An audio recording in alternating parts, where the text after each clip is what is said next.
Hi, welcome back to Cosmic and Body Horror. If you enjoy my content, please consider hitting the like button. It's the only way the YouTube algorithm notices me.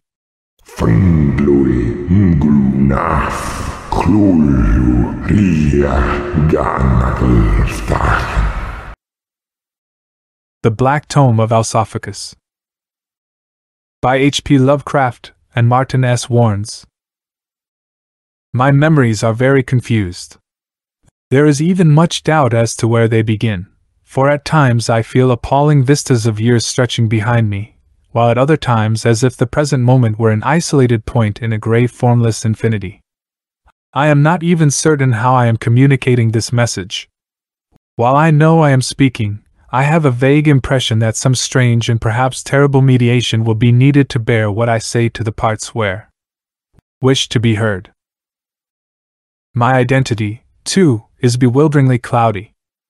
I seem to have suffered a great shock, perhaps from some utterly monstrous outgrowth of my cycles of unique, incredible experience.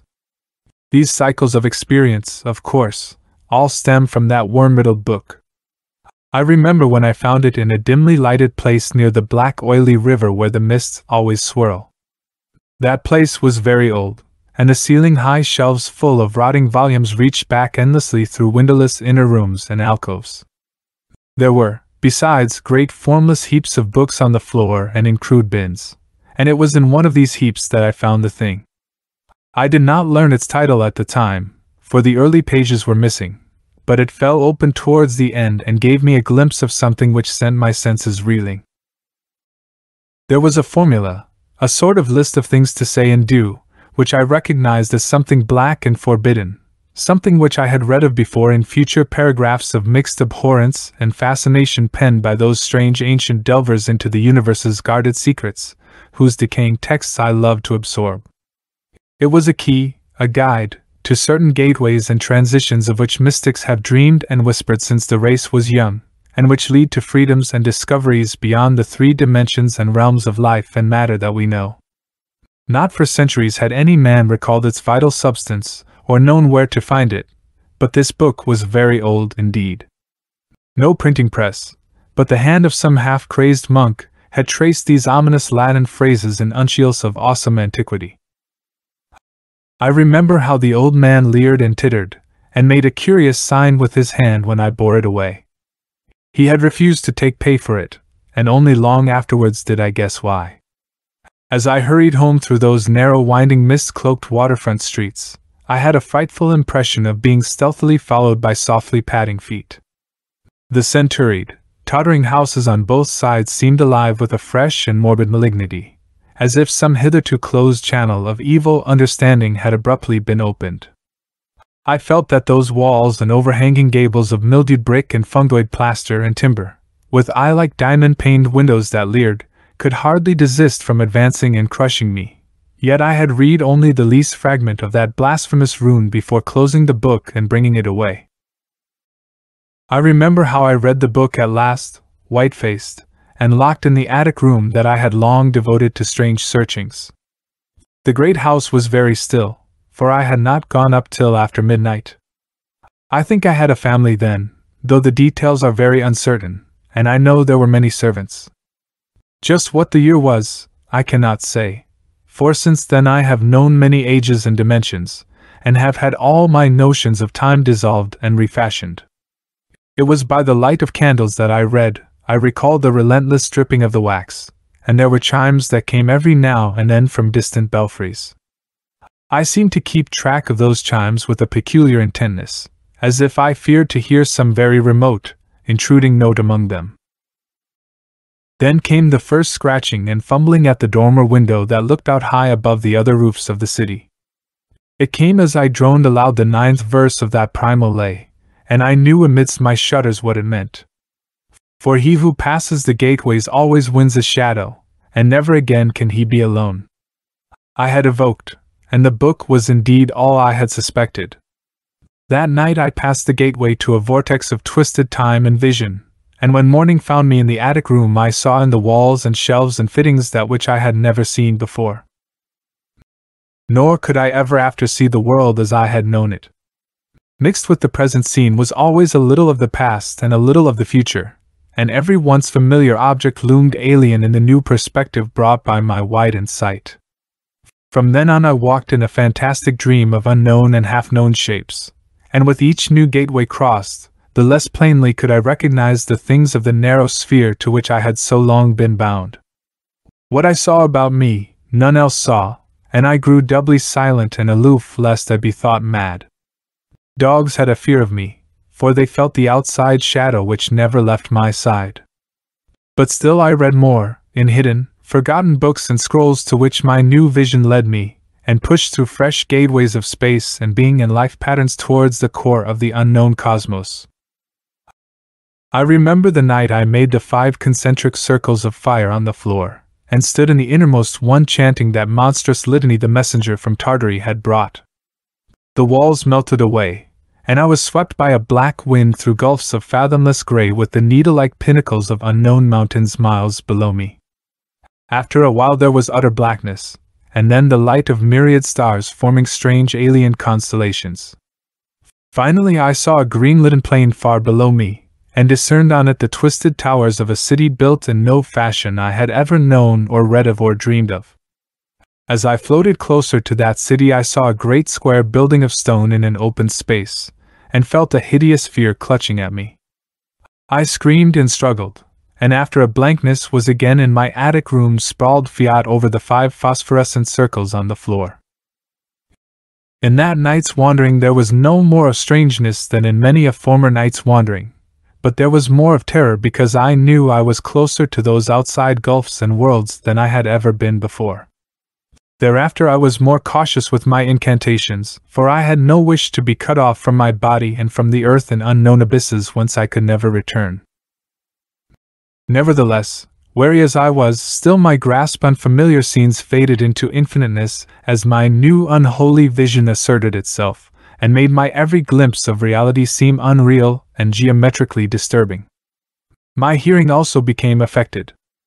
The chimes that came from the distant belfries sounded more ominous, terrifyingly ethereal, as if the sound was carried by disembodied wraiths from nether regions, where tormented souls eternally cry out in anguish and pain. With every passing day I drew farther away from temporal surroundings, eons removed from earthly perspectives, and dwelt among the unnameable. Time became extrinsic, and my memory of events and people I had known before ever I acquired the book drifted away on dim mists of unreality no matter how desperately I attempted to cling to them. I remember the first time I heard the voices, weird unhuman sibilant voices, issuing forth from the outer reaches of blackest space, where amorphous beings cavort and caper before a great black fader-belching idol worn by the passing of uncountable centuries. With the commencement of these voices came visions of horrifying intensity, dread chimeras of dual black and green suns, shining on towering monoliths and citadels of evil, which rose, tier upon tier, as if seeking to escape their earthly attachments. But these dreams and illusions were as nothing compared to the dread colossus that was later to encroach upon my consciousness. Even now I cannot recall the horror in its entirety, but when think on it I have an impression of vastness, of size beyond measure, and groping tentacles, pulsating, as if with an intelligence of their own, alive with malignant depravity. Around this base enormity pranced cadaverous monstrosities, their voices rising in a cacophonous chant. MWFGPYWFG These horrors were with me always as was that shadow from beyond. Still I would study the books and scrolls and pass blacker gateways into unknown dimensions, where dark beings would instruct me in arts so infernal that even the most prosaic of minds was likely to be blasted at the thought of them. I remember how I discovered the title of the book. It was late at night as I sat poring over the vermiculated pages that I came across a passage which threw light on the mysterious volume. Nyarlathotep rules in Sharnath, beyond space and time. In his gigantic ebony palace he awaits his second coming, served by his minions he broods and festers in blackest night. Let none meddle with spells and enchantments concerning him, for he is quick to trap the unwary. Let the ignorant beware, heed the Black Tome, for terrible indeed is the wrath of Nyarlathotep. In secret delvings I had found mention of this Black Tome, that legendary manuscript written centuries ago by the great necromancer Alsophocus, who lived in the land of Aetangil before ever modern man had taken his first uncertain steps upon the earth. The mystery was explained. This was indeed the blasphemous Black Tome. With this knowledge I eagerly began devouring all the evil lore in that book. Runes of binding, naming, and shaping were all within my grasp, and I basked in my new power. New gateways and thresholds were made available, demons of the darkest reaches were at my command. But there were still barriers I dare not pass, those black unplumbed depths of space beyond Fomalhaut, where the ultimate terror lurked, crouching obscenely and gibbering blasphemies older than the stars. In Ludwig Prins de Vermis Mysterious and the cults de Gauls of the Comte d'Irlat I sought for elder secrets. But all those ancient mysteries were as nothing compared to the evil knowledge of the esoteric Black Tome. This book contained incantations of such awesome power that perhaps even Alhazard himself would have trembled at the contemplation of their use. The sighting of Boromir, the foul secrets of the shining trapezohedron, that window on time and space, and the calling of great Cthulhu from his watery palace in the ocean-whelmed city of R'lyeh. They were all there, waiting for him who would be brave, or insane, enough to use them. I was now at the height of my power. Time expanded or contracted at my will, and the universe revolved around my ever-growing intellect. My hold on all earthly aspects of life was broken by my occult studies, and my strength became such that I attempted the inconceivable, the passing of that final dreadful threshold, the gateway to the black secrets of beyond, where the old ones hold their court, and plot their return to the earth from which they were banished by the elder gods. In my obtuse vanity I imagined that I, a tiny speck of dust in the vast cosmos of time, could pass through the black gulfs of space beyond the stars, where iniquity and chaos rule, and return with my mind intact and untouched by the eons-old corruption that dwells there. Again I made the 5 concentric circles of fire on the floor, and standing in the innermost one, invoked powers beyond all imagining with an incantation so inconceivably terrible that my hands trembled as I made the mystic passes and symbols.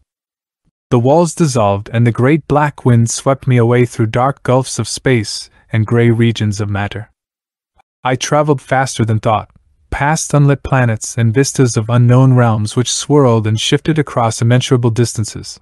The stars flashed by so rapidly that they appeared as gossamer fine threads of brightness interlaced across the universe, minute shooting stars of brilliance shining against black ether that was darker than the fabled depths of Shun. A minute may have passed, or perhaps a century, and still I was rushed along. The stars had thinned considerably. They were clustered in groups, as if attempting to find solace in the company of others. Nothing else changed. I suffered utter loneliness on that journey. Hanging suspended in space and time I appeared stationary, although the speed of my flight must have been phenomenal, and my spirit cried out at the awesome solitude and the dreadful stillness and silence of space. I was as a man entombed in a grim black sepulchre while yet alive. Eons passed, and then I saw far ahead the last star cluster, the last light for countless millennia. Beyond there was nothing but impenetrable blackness, the end of the universe. As on that earlier terrifying occasion I screamed and struggled, but to no avail. I continued on my endless quest through corridors of silence and dread. For endless eternities I traveled, with no change except the unsteady beating of my heart. And then it came, a green-tinged light, or perhaps only a suggestion of light. I had passed through an absence of time and matter. I had passed through limbo. Now I was beyond the universe, unrelatable distances from the cosmos that is normally imagined. I had crossed the final threshold, that last gateway before oblivion. Ahead were the dual suns of my visions, towards which I drifted at what now seemed to be an infinitely slow speed. Around these black and green prodigies rotated a single planet. Knew it for the home world, Sharnath. Toward this dark cold globe I floated slowly, and as I approached I saw the green-litten plain far below me, upon which rested the gigantic twisted city of my earlier visions, looking misshapen and out of proportion in the unnatural glow. Over the roofs of this dread metropolis I drifted, noting the crumbling masonry and the cracked pillars that stood stark and frightening against the broken black skyline. In all the city not a thing moved, and yet there was a feeling of life there, of evil prurient life that sensed my presence. As I descended towards that city I felt my physical senses returning. I felt cold, ice cold, and my fingers were numb and paralyzed. I alighted on the edge of an open space, in the center of which was a gigantic square stone building with a tall arched doorway that yawned blackly like the maw of some terrible primeval creature. From this building radiated an aura of palpable malevolence.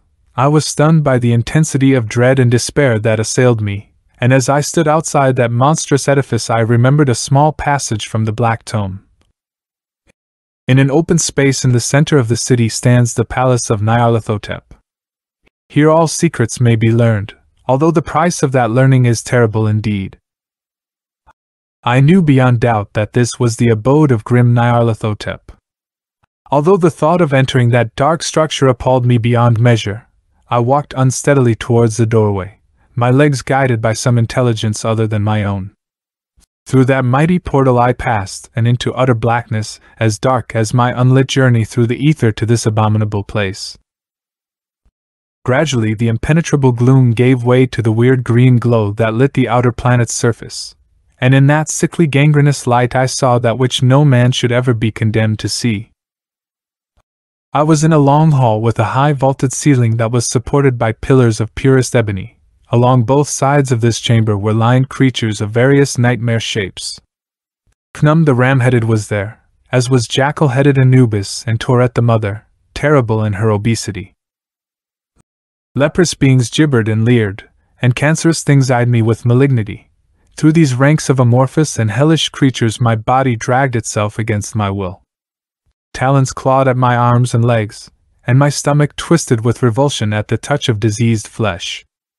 The air was filled with the sound of their titterings and screamings as they danced obscenely and capered around me in a blasphemous ritual of depravity, and at the far end of the hall was the most terrifying sight of all, that dread black colossus of my visions, the inhabitant of the palace, Nyarlathotep. The Old One looked upon me intently, his gaze tearing at my soul and filling me with a horror so terrible that I screwed my eyes shut so as not to see that terrible visage of unnameable evil. Under that gaze my being began to melt away, as if it was being absorbed by some irresistible force. I was losing what little identity was left to me. My necromantic powers, which I now realize were as nothing compared to the powers of the inhabitant of this dark world, were stripped from me and scattered across the universe, never to be recovered. Under that gaze my mind and soul were attacked from all sides by fear and loathing. I staggered as he tore at my being, peeling away my life layer by layer. Sheer desperation took hold of me, but I was powerless to fight, unable to hold back the irresistible force that overwhelmed me. Slowly something was drawn out of me, something insubstantial, but totally necessary to my future existence. I could do nothing. In my folly I had taken a step too many, and now I was paying the ultimate penalty. My vision clouded in a myopic haze. Images and visions of my home and family swam before my eyes and then vanished as if they had never existed. And then, slowly at first, I felt myself melting, dissolving into non-existence. I rose upward bodiless. Above the heads of that nightmare throng I drifted, passing through the cold stone ceiling of the palace that was no obstacle to my progress, and out into the evil light of the planet. I was something less than alive, yet death had been made unavailable to me. The city spread out below me in a panoramic view of splendor and terror, and from that grim black edifice that was the palace of Nyarlathotep, I saw a gigantic amorphous mass spreading over the whole metropolis. Slowly it radiated outward until all was hidden from sight, and when it had covered the whole landscape as far as my eyes could survey, it contracted to form once more the black colossus of my visions. Inwardly I shuddered, but as I rose ever higher, away from the city, the scene shrank to microscopic proportions and I viewed the spectacle with a more detached interest. Gradually the land mass below me took on the appearance of a globe as I journeyed away from the planet and into the black depths of space. Hanging motionless, neither moving towards nor away from the realm of the Ancient One, I witnessed the last act in the drama that had unfolded before me. From the planet's surface there issued forth a beam of light or energy, traveling away from that world and into the starless night, voyaging, I knew, to the planet of my birth. Then all was still, and I was left totally alone in that universe beyond the stars. My memories fade by the hour. Soon I will remember nothing. Soon I will be empty of all vestiges of humanity. And as I hang here, suspended in time and space as I shall be for all eternity, I feel something akin to contentment. I have peace here, a greater peace than the dead will ever know, but this peace is disturbed by one barely remembered thought, and I am glad that soon it will be put from my mind forever. I do not remember how I know this, but I am more certain of it than of my own existence. Nyarlathotep no longer walks the surface of Sharnath, he no longer holds court in his great black palace, for that beam of light that journeyed into the dark ether carried with it the scourge of mankind. In a small dimly lighted attic room a body stirs and raises itself to its feet. His eyes burn like smoldering black coals, and across his face plays a dreadful enigmatic smile, and as he surveys the roofs of the city through the small dormer window, his arms rise in a gesture of triumph. He has passed through the barriers set upon him by the elder gods. He is free, free to walk the earth once more, free to twist men's minds and enslave their souls. It was I who gave him his chance of escape. I, through my insane quest for power, supplied him with the means he needed for his return to earth. Nyarlathotep walks the earth in the guise of a man, for when he took my being and my memories he also took my physical aspect. My body now houses the immortal essence of Nyarlathotep the Terrible. This is the end of the story. Tell us what you think in the comment section. Please subscribe and ring the notification bell so you'll be the first to know when we release new content. If you want to support us, consider joining our channel membership. You will get instant early access to more than 100 stories before their release. This is the only way to support our channel.